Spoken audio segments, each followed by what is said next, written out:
morning students of class 7th. Now we are continuing with our next lecture. The first topic, the chapter name is various sources of food of subject science. Now this is the second part.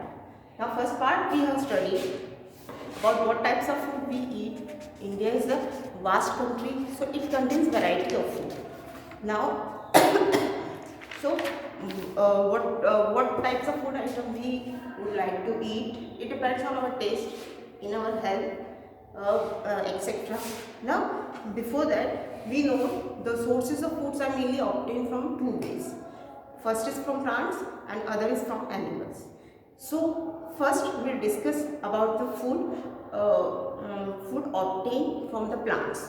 Now the food obtained from plants, we know that only the green plants are the producer, या green plants producer होते हैं, बाकी कोई भी producer नहीं, क्योंकि green plants खुद अपना खाना बनाते हैं, उन्हें अपने खाना बनाने के लिए किसी और ऑर्गेनिज्म की ज़रूरत नहीं है, तो इसलिए हम ग्रीन प्लांट्स को हमेशा प्रोड्यूसर की कैटेगरी में रखते हैं। और ये जो ग्रीन प्लांट्स होते हैं, ये अपना खाना किन किन चीज़ों की हेल्प से बनाते हैं?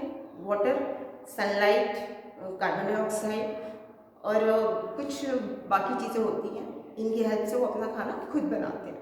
अब ये जो अपना खाना बनाते हैं तो ये खाना बनाते हैं तो अपने लिए तो बनाते हैं, प्लस हमारे लिए उनका जो खाना होता है या उनके जो अलग अलग पार्ट्स होते हैं वो हमारे लिए बहुत इंपॉर्टेंट होते हैं, क्योंकि हम प्लांट्स का हर एक पार्ट को यूज़ करते हैं अपने खाने के लिए।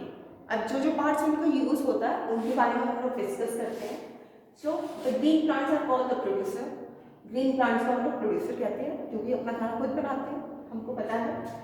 अब इसके जो डिफरेंट पार्ट्स इसके जो डिफरेंट पार्ट्स होते हैं प्लांट्स के, जिनको हम खाने के लिए यूज़ करते हैं, वो है, पहला है रूट। सबसे पहला जो पार्ट हम लोग यूज़ करते हैं, ये जिसके बारे में हम बात करेंगे, दैट इज़ द रूट्स। अब हमने देखा होगा कि हम बहुत से प्लांट्स के रूट्स पोर्शन को खाते हैं। फॉर एग्जाम्पल जैसे कैरेट हो गया, रेडिश हो गया, टर्निप हो गया, स्वीट पोटैटो हो गया, etcetera.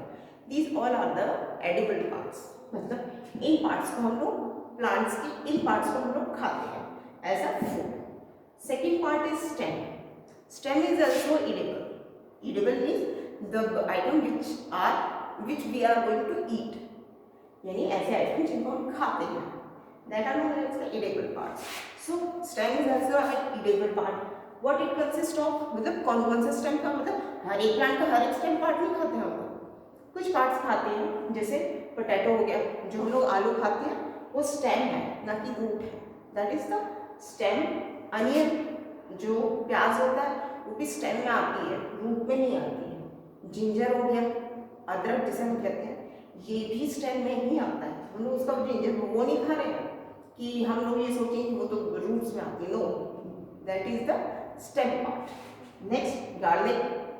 Garlic is again the stem part. और कुछ ऐसी चीज़ें होती हैं जिनका हम स्टेम पार्ट ऐसा स्टेम पार्ट ही खाते हैं। फॉर एग्जाम्पल जैसे बनाना, साउथ इंडियन लोग हैं, इस बनाना की जो स्टेम पार्ट होता है उसकी वो लोग सब्जी बना के खाते हैं। Even they believe that each part of banana is edible, यानी बनाना का हर एक पार्ट खाने लायक होता है, चाहे उसका फ्लावर हो गया, चाहे उसका स्टेम हो गया। Even they use the leaves of बनाना, देखा होगा, खाने के लिए नहीं, वो ज़्यादातर खाना जिस पे परोस के एज अ थाली दे यूज दैट, तो उसका ज़्यादातर जो ईडेबल पार्ट होता है उस फ्रूट्स को खाया जाता है पूरे इंडिया में, और यू नो दैट। तो these are all the stem parts.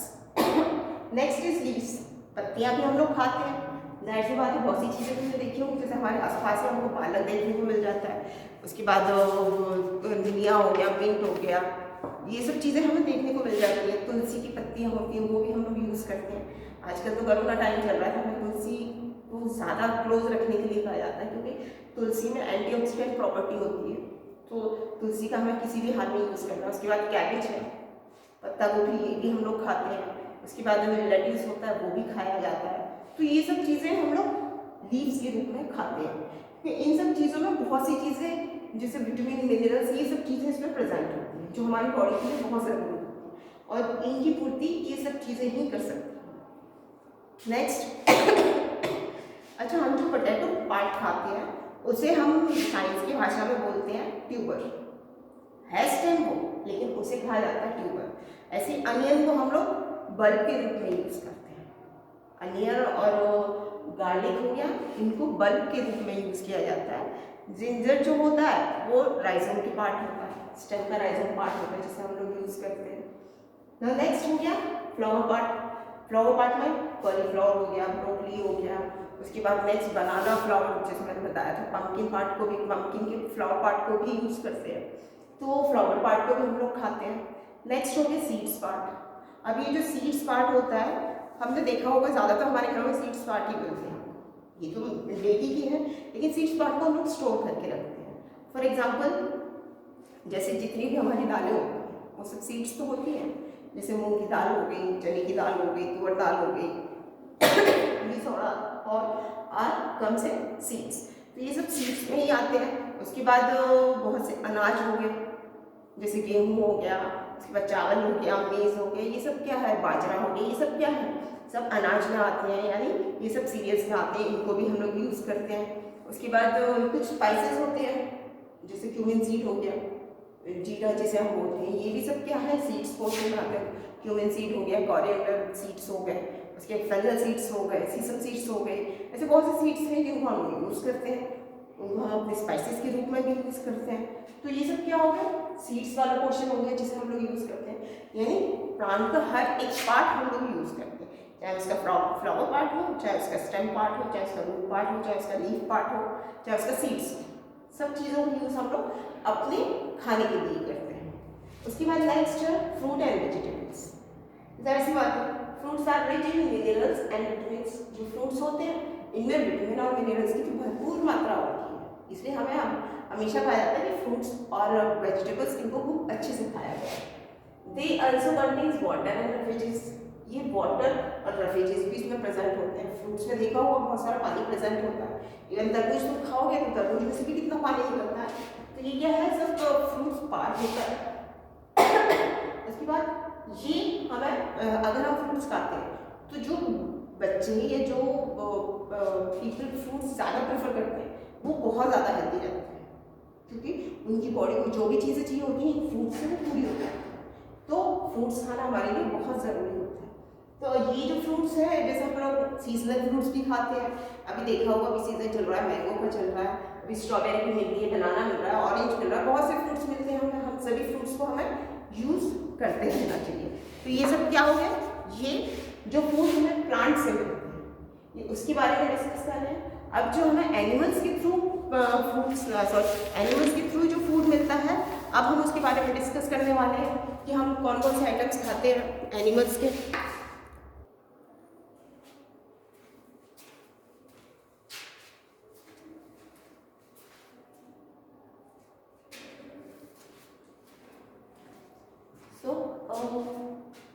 Now food from animals. We have discussed about food from plants. Now next is food from animals. अब फूड फ्रॉम एनिमल्स मतलब एनिमल्स से भी हमें बहुत से फूड मिलते हैं जो हमारी बॉडी की ग्रोथ के लिए और हेल्थ के लिए बहुत ज़रूरी होते हैं, क्योंकि सभी फ्रूट्स में वो सब चीज़ें नहीं अवेलेबल होती है जिनकी हमको ज़रूरत होती है। अब ये जो फूड्स हमें एनिमल्स से मिलते हैं उन चीज़ों में ऐसी क्या चीज़ें होती हैं, अब जैसे प्लांट्स अपना खाना खुद बना लेते हैं, लेकिन एनिमल वो अपना खाना नहीं बना पाते, तो वो अपने खाने के लिए किस पर डिपेंड्स होते हैं, प्लांट्स पे। So the foods we get from animals are the first milk. पहला कौन सा सबसे इम्पोर्टेंट प्रोडक्ट है वो है मिल्क। अब मिल्क हमें काऊ से मिलता है, बफेलो से मिलता है, उसके बाद गोट से भी मिलता है और भी एनिमल से, लेकिन मेनली जो हम लोग मिल्क यूज़ करते हैं वो काऊ, बफेलो और गोट का यूज़ किया जाता है। Moreover cow milk is preferred first, पहले काऊ का मिल्क यूज़ करते हैं, उसके बाद बफेलो और गोट का तो सेकेंडरी में आ जाता है ना। अब मिल्क में ऐसी चीज़ क्या होती है कि हमें मिल्क यूज़ करना चाहिए, छोटे बच्चों को मिल्क दिया जाता है, मम्मी देखा होगा जबरदस्ती छोटे बच्चों को, अब तुम लोगों को भी मिल्क कंपल्सरी देती है, चाहे तुम्हें अच्छा लगे या ना लगे। तो मिल्क में ऐसी चीज़ क्या होती है, तो सबसे इम्पॉर्टेंट जो चीज़ होती है वो होती है प्रोटीन।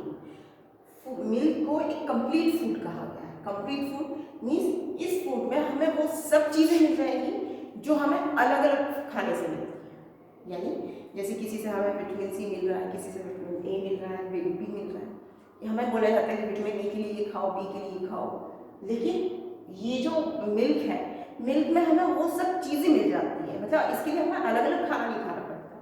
तो मिल्क को हम कहेंगे कंप्लीट फूड, यानी इसमें वो सब चीज़ें, प्रोटीन, विटामिन, फैट्स, मिनरल्स, सब चीज़ें मिल जाती हैं। और सबसे मेन है, ये सबसे अच्छा सोर्स है प्रोटीन का, क्योंकि प्रोटीन की ज़रूरत छोटे बच्चों को बहुत ज़्यादा होती है, क्योंकि उनकी स्किन ग्रो कर रही होती है, उनके सेल्स बन रहे होते हैं, तो उन सेल्स को रिपेयर करने के लिए डैमेज हो जाते हैं कभी कभी, तो उनको रिपेयर करने के लिए हमें प्रोटीन की जरूरत पड़ती है।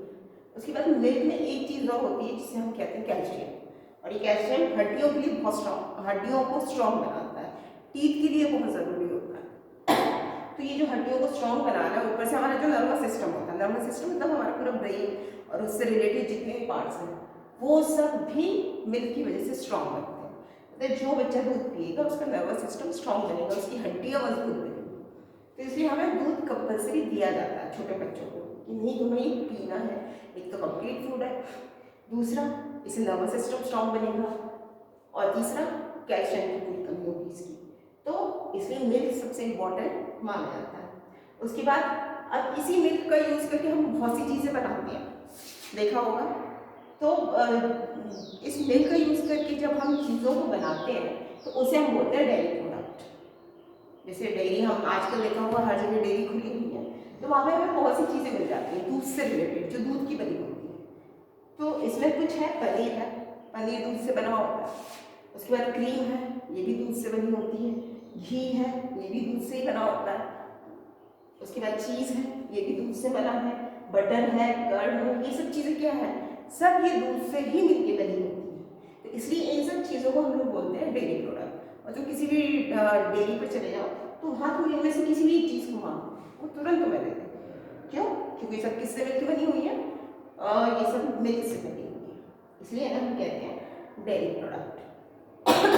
और ये सब चीज़ें हमारे लिए बहुत ज़रूरी होती है, स्पेशली जैसे अगर हम कर्ड की बात करें तो कर्ड में कुछ माइक्रो ऑर्गेनिज्म ऐसे होते हैं जो हमें हेल्दी रखने में हमारी बहुत हेल्प करते हैं, हमारा इम्यून सिस्टम स्ट्रॉन्ग बनाते हैं। तो इससे हम, ये माइक्रो ऑर्गेनिज्म होते हैं जो दूध को दही में चेंज करते हैं, और इस प्रोसेस को हम लोग बोलते हैं कर्डलिंग ऑफ मिल्क, यानी दूध का दही में चेंज होना, जिसे हम कहते हैं curdling of milk. Now next, एक पहला प्रोडक्ट मिलता है हमको मिल्क। अच्छा, एक अगर हम एक काव से अगर हम दूध की बात करें तो हम एक काव से कितना दूध निकाल सकते हैं, तो ये समझ लो कि एक काव से हम 90 ग्लास के करीब, बड़े बड़े ग्लास के करीब दूध निकाला जा सकता है। तो एक काव इतना दूध देती है एक बार। द नेक्स्ट इज, और कौन कौन से प्रोडक्ट हमें एनिमल्स करते हैं, ये सब एनिमल्स की बातें हो रही है। तो पहला तो मिल्क हो गया, दूसरा हो गया मीट।